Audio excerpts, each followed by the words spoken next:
Bem, pessoal, vamos de BTC no fim de tarde dessa sexta-feira, 11 de novembro, agora na Espanha, 20 horas e 7 minutos no Brasil, 14 e 7 da tarde. Gente, se eu vou começar aqui pelo gráfico semanal para reportar para vocês que ainda segue vigente aqui um possível martelinho, né, no meio desse furacão que ainda envia ondas de choque decorrentes do crash FTX. A falência da FTX está na capa de todos os provedores de informações econômicas e a BTC não surfou essa mega queda do DXY que caiu como uma jaca, começou a cair ontem e continuou caindo hoje, justamente por conta da falência da FTX, que ainda encontra-se num momento, num período de rescaldo, vamos colocar assim. Olha como está o mundo cripto, um cenário de terra arrasada, o que não se verifica no mercado financeiro tradicional, justamente porque muita dúvida no ar ainda suscita questionamentos sobre quem estaria afetado por esse crash e quem não estaria. Muitas DeFis, CeFis, projetos como Solana também, que tinha o braço de investimentos da FTX, Alameda Research, como investidor anjo, eles tinham algo em torno de 5% de todas as SOLs e agora vão fazer o Unstake, o Unbound, a rede acabou adiando esse desbloqueio, mas enfim, vai acabar despejando mais SOL. Agora a BlockFi, há poucas horas atrás, suspendeu os saques, ou seja, muitos projetos, muitas DeFis e CeFis provavelmente estarão afetadas por esse crash. Até o ETF que o Itaú vai lançar, a FTX, a norte-americana, que era uma empresa à parte, também suspendeu os saques. O ETF que o Itaú lançaria, não sei se vai lançar ainda,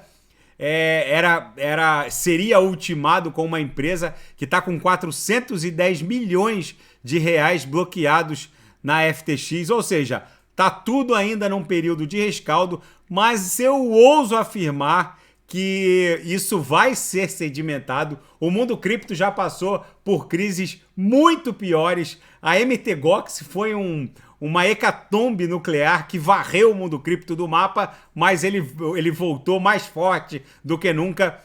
Esse evento da FTX vai forçar essa nova legislatura norte-americana que está sendo eleita agora a impor o marco legal dos criptoativos. Tudo isso vai sedimentar a BTC para ela voltar mais forte do que nunca. Eu tenho para mim, gente, que o engolfamento que a gente está promovendo aqui no diário hoje tá meio que pontificando a perda desse ímpeto vendedor.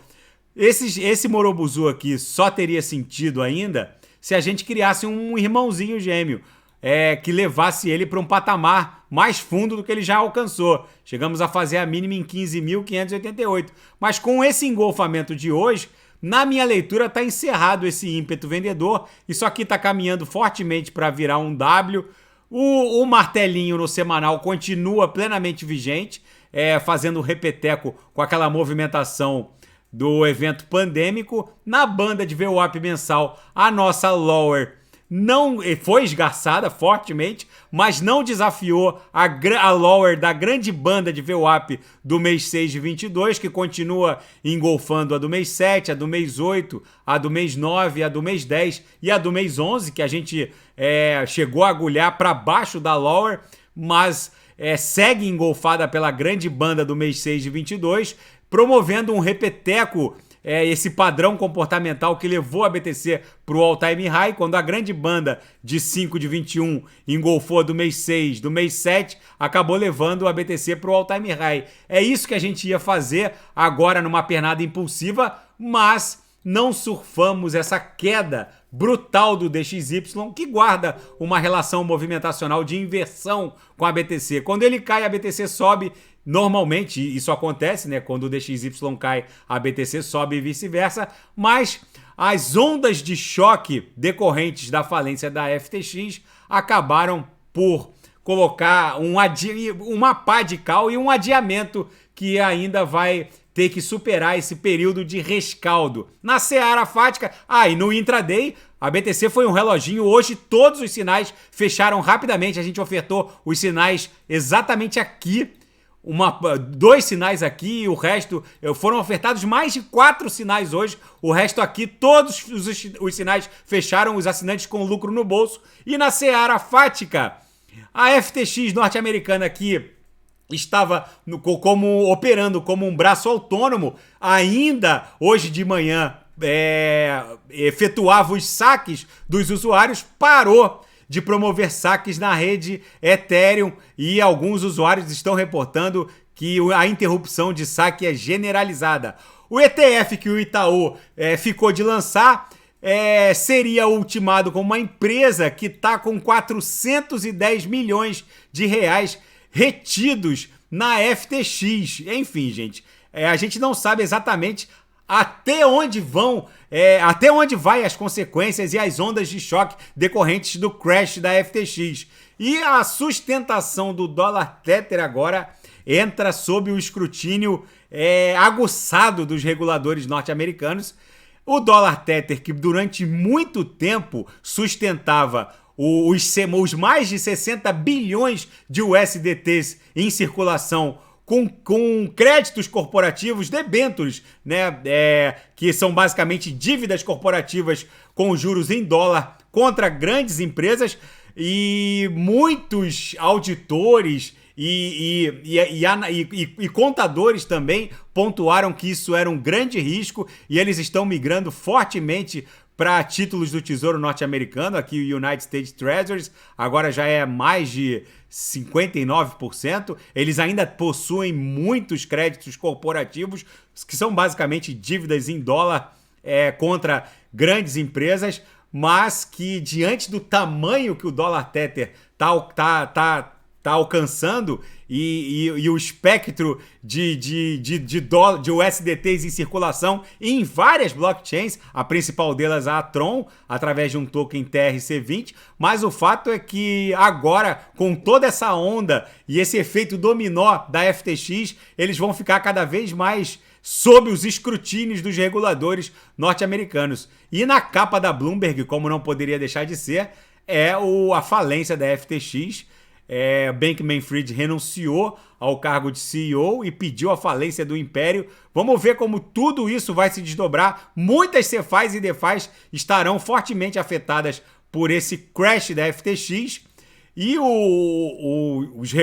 principalmente a CVM norte-americana, agora iniciaram, os reguladores norte-americanos iniciaram uma ampla investigação contra todas os braços e as filiais e as empresas que pertencem à holding FTX, já que o uso de recursos dos clientes para alavancar operações, principalmente na Alameda Research, configura inclusive infração penal. É muito provável que o Sam Bankman-Fried termine na cadeia. E na seara geopolítica e finanças internacionais, as tropas ucranianas retomam a cidade de Kherson numa vitória brutal que pode alterar os rumos dessa guerra. A gente espera agora saber qual vai ser a reação do Kremlin a essa retomada de Kherson pelas forças ucranianas. Esperamos sinceramente que isso não evolua para um conflito nuclear. O fato é que a BTC não surfou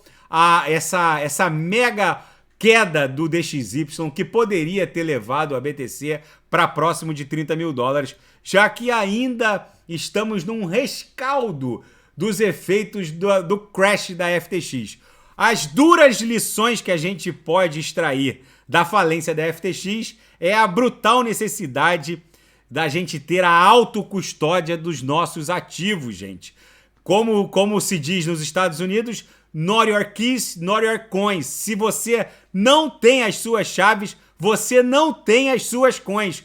Quer aprender tudo sobre autocustódia? É só assinar o Clube Ouro. É uma verdadeira insanidade deixar criptoativos na Binance, ou no mercado Bitcoin, ou na Kraken, ou em qualquer exchange, a não ser aquele necessário para a gente tradear, para fazer o trade do dia a dia, justamente porque a chance de uma CeFi dessa ser hackeada ou ter gestores completamente translocados, como é o caso do Sam Bankman-Fried, é brutal e isso acaba impondo a perda do seu patrimônio cripto. Então é indispensável a gente autocustodiar as próprias private keys. Eu ensino exatamente como fazer stake na rede Avalanche, na Polkadot, na blockchain da Kusama, na blockchain da Atom e extrair o melhor do que a renda passiva do algoritmo Proof of Stake pode proporcionar, com a gente detendo as respectivas chaves privadas. Muita gente adora aquele stake bloqueado da Binance, mas, gente, a Binance paga menos da metade do que vocês receberiam fazendo stake diretamente na blockchain. Eu fiz um comparativo outro dia com os rewards que eu recebo na rede Avalanche, que eu recebo na blockchain da Kusama.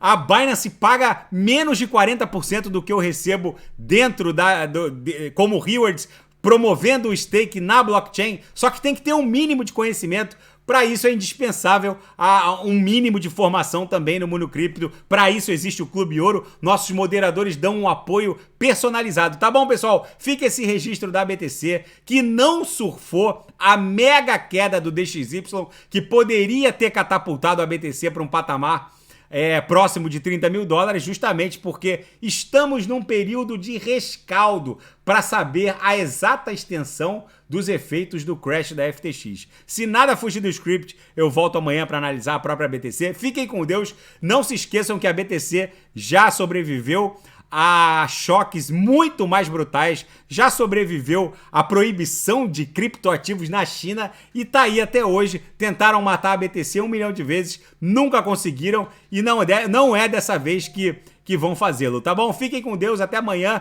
e quem quiser sugerir alguma análise é só colocar nas mensagens abaixo. Grande abraço, até amanhã, fiquem com Deus.